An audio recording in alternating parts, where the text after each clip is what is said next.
Hello friends, welcome to తాజా dishes. ఈరోజు మనము గోంగూర చికెన్ ఎలా చేసుకోవాలనో చూసుకుందాం. ముందుగా కావాల్సిన ఉల్లిగడ్డలు, కారం, ధనియాల పొడి, గరం మసాలా, పసుపు, ఉప్పు, అల్లం పేస్ట్, గోంగూర, పొడుగ్గా కట్ చేసుకున్న గోంగూర, ఇంకా చికెన్. ఒక కట్ట గోంగూర తీసుకున్నానండి నేను మెజర్మెంట్స్. ఇప్పుడు ముందుగా మనము స్టవ్ ఆన్ చేసుకొని ఒక కడాయి పెట్టుకుందాం. అందులో ఒక 3 టేబుల్ స్పూన్స్ వరకు ఆయిల్ వేసుకుందామండి. మనం ఏవైతే ఉల్లిగడ్డలు ఇంకా పచ్చిమిర్చి తీసుకున్నాం కదా, అవి ఫ్రై చేసుకోవాలి. కాబట్టి ఒక 3 టేబుల్ స్పూన్స్ ఆయిల్ వేసుకోవాలి. ఇప్పుడు ఆయిల్‌ని వేడైన తర్వాత మనము కట్ చేసుకున్న 2 ఉల్లిగడ్డలు, ఇంకా 4 పచ్చిమిర్చీలు వేసుకోవాలండి. వాటిని బాగా ఫ్రై చేసుకోవాలి.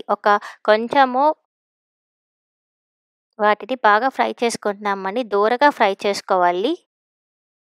మరి ఎక్కువగా అవసరం లేదండి. దోరగా ఫ్రై అవుతే చాలనమాట. ఇలా ఒక 2 నిమిషాల పాటు దాన్ని ఫ్రై చేసుకుందాం. చూసారా, ఆయిల్‌లో బాగా మగ్గిపోయాయండి. ఇలా బాగా ఫ్రై అయిపోయింది. ఈలోపు మనం ఒక పని చేద్దామండి. ఇది ఇలా ఫ్రై అయ్యే లోపల మనం అల్లం పేస్ట్ వేసుకుందాం. ఒక 2 స్పూన్స్ అల్లం పేస్ట్.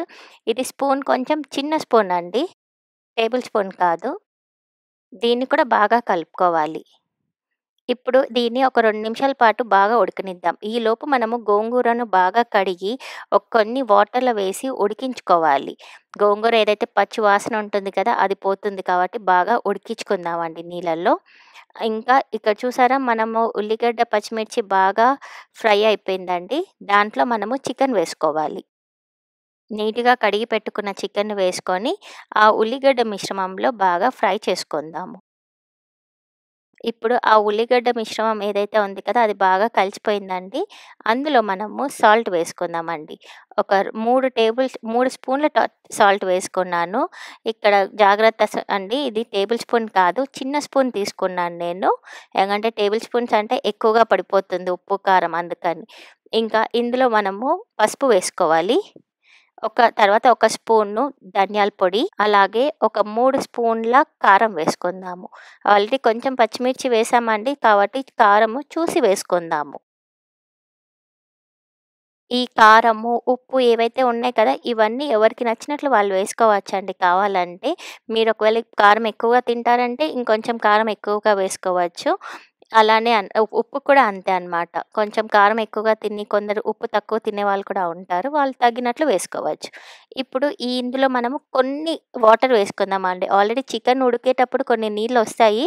కానీ ఇప్పుడు చికెన్ బాగా ఉడికిన తర్వాత తినాలంటారు కాబట్టి కొన్ని నీళ్ళు వేసి దాన్ని బాగా ఉడికించుకుందాము. ఇలా మూత పెట్టేసి ఒక 2 నిమిషాల పాటు బాగా ఉడికించుకోవాలండి. చూసారా, చికెన్ బాగా ఉడికిపోయిందండి. ఇందులో ఇప్పుడు ఏదైతే గోంగూర మనం ఉడికించుకున్నాం కదా, ఆ ఆకుని వేసుకోవాలి. చూసారా, గోంగూర బాగా దగ్గరగా ఉడికిపోయి ఇలా మిశ్రమంలాగా తయారయ్యిందండి.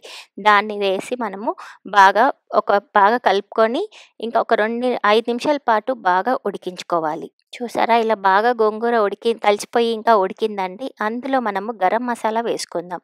ఒక స్పూన్ గరం మసాలా వేసుకోవాలండి. గోంగూర చికెన్ చాలా పుల్లగా ఉంటుంది గోంగూర కాబట్టి దీంట్లో. అండ్ చాలా టేస్టీగా కూడా ఉంటుంది. ఇది తినడానికి గ్రేవీలాగా కూడా వస్తుంది. ఇది ఇగురు అనమాట బేసికల్‌గా. కానీ ఒక కర్రీ కలుపుకోవడానికి అది గ్రేవీలాగా కూడా ఉంటుంది. ఎందుకంటే గోంగూర పుల్లగా ఉంటుంది కాబట్టి కలుపుకోవడానికి కూడా ఉంటుంది. అన్నంలోకి కానీ, చపాతీలోకి చాలా బావుంటుందండి.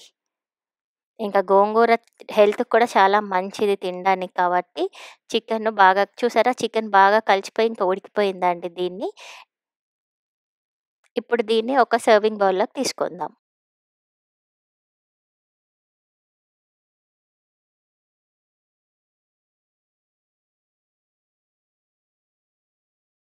చూసారా, గోంగూర చికెన్ రెడీ అయిపోయిందండి. నేను సర్వింగ్ బౌల్‌లోకి తీసుకున్నాను. గోంగూర చికెన్. గోంగూర పుల్లగా చికెను రెడీ అయిపోయిందండి. థాంక్ యూ ఫర్ వాచింగ్ తాజా డిషెస్. తప్పకుండా మా ఛానల్‌ని సబ్స్క్రైబ్ చేసుకోండి. ఇంకా లైక్ చేయడం మర్చిపోకండి. Thank you.